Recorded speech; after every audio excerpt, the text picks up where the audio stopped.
So the problem we were trying to address in this work is really just making flu vaccines better. So, we have annual flu vaccines because the virus mutates every year. And so the antibodies that you made in response to last year's vaccine may or may not protect you against next year's virus. So what we and many others in the field are trying to do is take steps towards what's called a universal flu vaccine that could provide protection against a very broad variety of influenza viruses, including next year's. The two major antigens, surface antigens of influenza viruses are hemagglutinin and neuraminidase. Hemagglutinin is kind of like the coronavirus spike. It's the protein that binds to a receptor on your cells and then facilitates entry of the virus by merging the viral membrane with the host cell membrane. Hemagglutinin is also the major antigen in commercial traditional influenza vaccines, and antibodies against the hemagglutinin are what provide protection. Our broadly protective influenza vaccines are based on a computationally designed nanoparticle platform that we've developed here at the Institute for Protein Design. What these nanoparticles do is they repetitively array the antigen, the protein from the virus that you're trying to mount an immune response to. Repetitively arraying that antigen tells the immune system that this is something dangerous. So repetition is actually viewed by the immune system as a danger signal. Viruses themselves are symmetric, repetitive arrangements of proteins. Bacterial cell walls have repetitive chemical elements. So your immune system has evolved to respond strongly to repetition. So what we did was we took our computationally designed nanoparticles. It's kind of like playing Legos with proteins.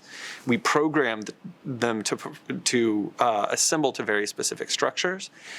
And we attached the hemagglutinin on the surface of those nanoparticles to mount a robust response.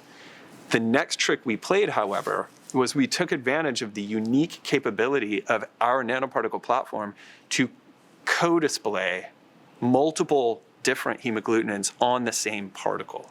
And what we found is that either nanoparticle vaccine format gave responses against the current seasonal influenza strains that were equivalent or perhaps just a touch superior to current commercial vaccines. That's very important from a regulatory perspective. You need to be at least as good as the standard of care.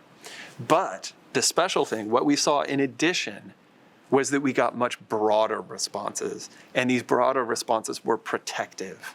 So the vaccines actually protected against H5N1 bird flu or H7N9 influenza viruses, whereas current commercial vaccines did not.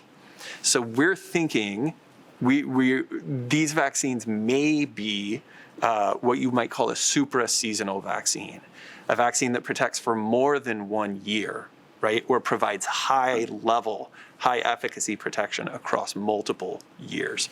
The key takeaway is that this virus provides really good protection against seasonal strains and potentially broader protection against next year's strain or even 3-4 years from now.